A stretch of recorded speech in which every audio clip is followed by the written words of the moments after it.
ခုချိန်မှာတလူသမီးလာပြီးတော့လက်မှတ်ထိုးမှဖြစ်ပါတယ်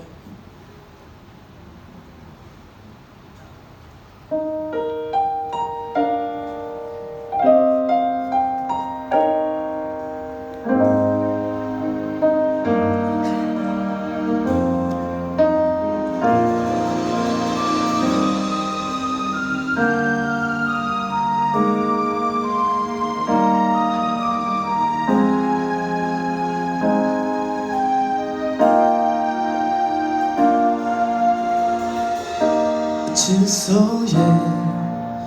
ဒီချိန်ဒီနေ့ရဲ့ဟာပြပြအတဲ့ဒါကောင်းချစ်တစ်ခုပဲကိုနဲ့တူအနာဂတ်ရှိရေးစဖို့မင်းမကြောက်နဲ့ခွဲသူရဲ့ကောင်းလေးကိုမြဲရှိနေပျော်ရွှင်စရာမိသားစုလေးဖန်တီးမယ်စမပြေချိန်လေးရှိမယ်ကလေးမကြောက်နဲ့နင်ပြောအောင်ကိုကြိုးစားပြီးဖန်တီးမယ်ငိုနေချိန်ဖတ်ထားမယ်သူရဲ့ကောင်းလေးကိုအမြဲရှိမယ်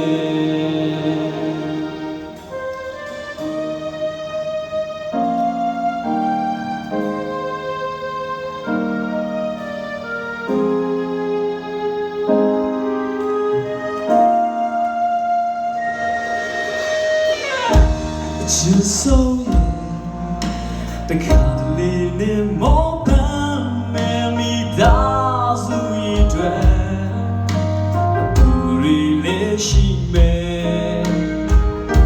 ကတိပေးတယ်ဘလို့ပဲခဲခဲချမ်းမစေမေရဲ့နဘေးကသူရဲ့ကောင်းလေးကိုမြဲရှိမယ်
ခုသိပြကြရအောင်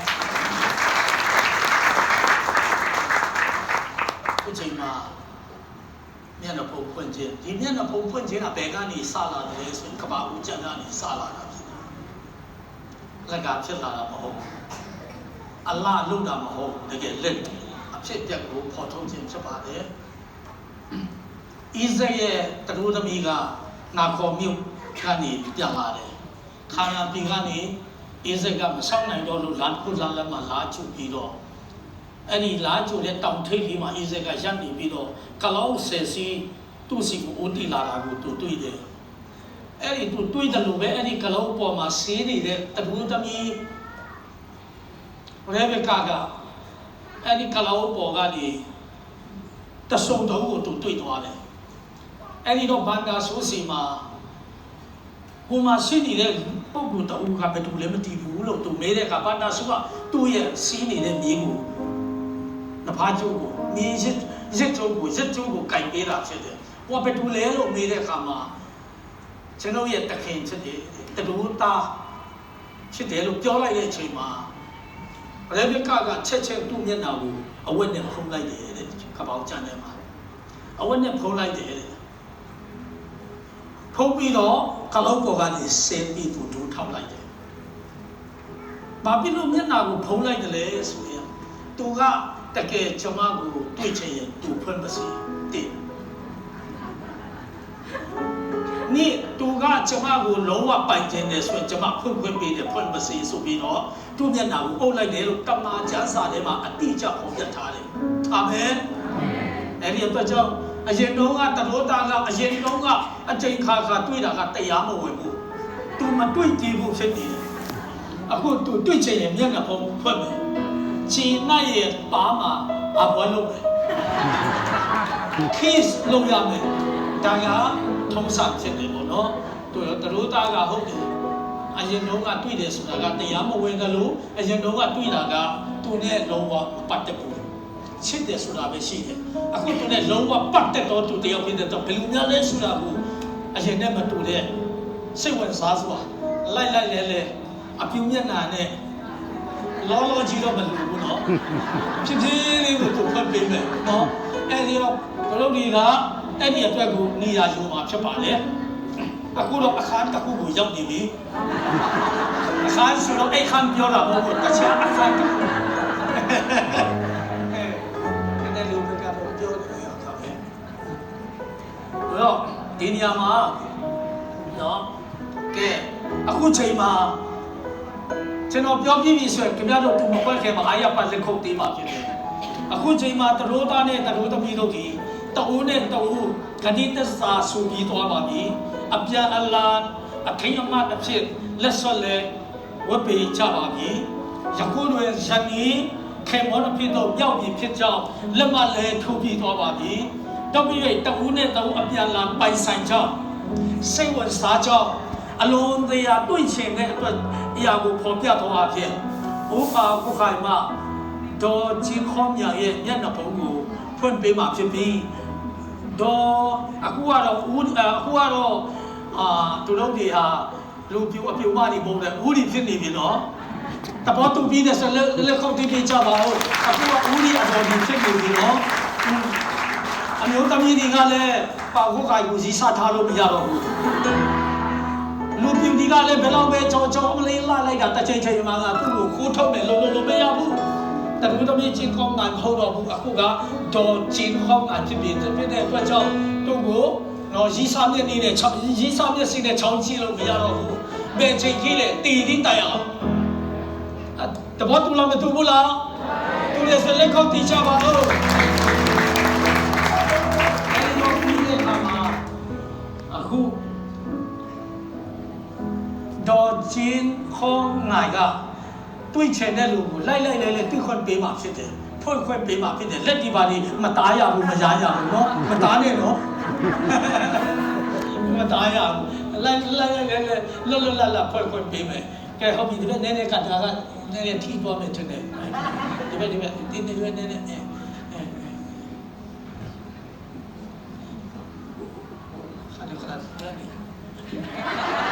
လက်ခုပ်တီးပြီးတော့တူလာပြီးတော့ဖွင့်လိုက်မယ်နော် music တွေတီးမယ် music တွေခဏလေးတင်း music တွေတီးမယ်တင်းပြီးတော့ music တီးမယ်ပိုင်လာတီး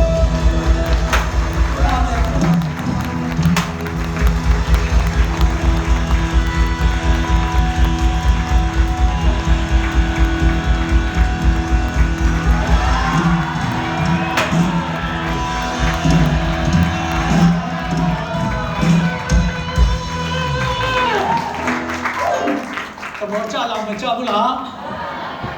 တဘောကြတယ်ဆိုရင်အလုံးအာရပါရရည်ကြပါဦးဒီနေ့လောက်ပြောစရာကောင်းတဲ့နေ့ပါရှိမလဲဟုတ်ဘူးလားကဲဟုတ်ပြီတို့တော့ကတကယ်ကိုတို့တော့နေရအခန်းတစ်ခုကိုပြန်ဆုတ်လာမှာဖြစ်ပါလေ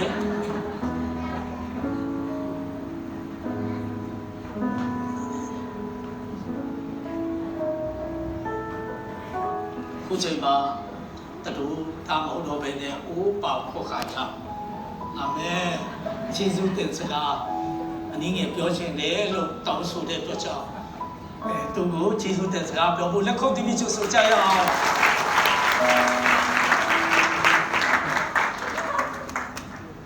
Iya, အာမင် 有时候别一些接触到气氛把来了，别也变成变模变的路没有看看，别的看也一切出来要来看嘛，别也接触到看啥也的，这种别些接触到气氛把来，别都来说，กูเมงลาสองโนเมสุราตะชุดีกูไลน์ปัวนี่แหละเพย์ได้คำว่าตะชุดีซึ่งไม่ยงมูบ่เนาะไม่ยงมูไอ้มายะไอ้มาโมบูเด้จังไม่ยงเนี่ยตัวดีกูตะเส้นยอมพิจารณาแล้วดีนี่ลาได้ตัวดีเนี่ยအဲ့ဒါဖခင်ရဲ့ကျေးဇူးတော်တက်တက်ဖြစ်တယ်ဆိုတဲ့အကြောင်းလည်းပြောချင်ပါတယ်လို့ပြီးတော့ကျွန်တော်တို့အဖတ်တဲ့ဦးဆရာကြီးကိုလည်းကျေးဇူးတင်တယ်အမြဲတမ်းအားပေးတယ်ဘောနော်သူကတော့အထူးသဖြင့်ကျွန်တော်တို့ခရီးသွားတဲ့အချိန်မှာမိမယူတင်ပြီးအဲ့လိုမျိုးပေါ့နော်28ဆွန်ကောင်းတယ်29ကောင်းတယ်အကုန်လုံးကောင်းတာကြည့်ပြပေါ့နော်မယူခင်ချိန်တိကောင်းတယ်ထင်တယ်ဟုတ်လားအဲ့လိုမျိုးအားပေးတဲ့တကြောင်ဆရာကလည်းကျေးဇူးတင်တယ်ဘုရားရှင်တိုင်းကောင်းကြည့်ပြပါစေနောက်ပြီးတော့ကျွန်တော်ဒီနေ့မရောက်ဖြစ်ပြီမဲ့เนาะဒီသူတို့သမီးရဲ့မိခင်ဖခင်ကျွန်တော်မိန်းမရဲ့အဖေအမေဟုတ်တယ်နော်ကျွန်တော်ဇနီးရဲ့မိန်းမရဲ့အဲ့လိုလည်းဟုတ်ပါကျွန်တော်ဇနီးရဲ့မိဘတွေကိုလည်းကျေးဇူးတင်တယ်ဆိုတဲ့အကြောင်းပြောချင်ပါတယ်လို့ဘာဖြစ်လို့လဲဆိုတော့သူတို့သမီးကိုကြည်ကြည်နက်နက်မပြီးဘူးဆိုရင်ကျွန်တော်ကတွားလို့မယ်အဲ့လိုလဲစိတ်မကူဘူးဆိုတော့ပြီးတဲ့အတွက်ကြောင့်အခုလိုကျွန်တော်တို့ဆောင်နိုင်တာဖြစ်တယ်ဆိုတဲ့အကြောင်းကျေးဇူးတင်တယ်ဆိုတဲ့အကြောင်းဒီညနေပြောချင်ပါတယ်လို့နောက်ပြီးတော့နာမည်ပြောမယ်ဆိုရင်လည်းကျွန်တော်တို့အများကြီးရှိတဲ့အတွက်ကြောင့်ကျွန်တော်တူနဲ့ပဲပြောချင်လဲဆိုတော့ကျွန်တော်ဒီကနေသွားတဲ့အခါမှာလန်ကီအလင်ကဆာဟိုမာလာကျူတဲ့သူတွေကိုလည်းကျေးဇူးတင်တဲ့အကောင်းဆုံးနေရာမှာတွေပြီးတော့အကောင်းဆုံးကားတွေစီးခွင့်ရတယ်ကလေးမျိုးကနေတီးတိမ်သွားတောင်းရတဲ့အချိန်မှာအမျိုးမျိုးပေါ့နော်ကိုနေတဲ့သူတွေကားဖို့ဒေါ်လာကောင်းအဲ့ဒီမှာစားတောက်ဖို့ရတဲ့အမျိုးမျိုးကျွန်တော်ကိုကြည့်ရင်တတိလူဖြစ်ပြီမဲ့အားလုံးကကိုနေလို့တာဒီလိုမျိုးဖြစ်လာတာဖြစ်တယ်ဆိုတဲ့အကြောင်းနဲ့ကျေးဇူးတင်စကားပြောချင်ပါတယ်လို့တီးတိမ်မှာလည်းအကောင်းဆုံးနေကိုပြင်ဆင်ပေးတဲ့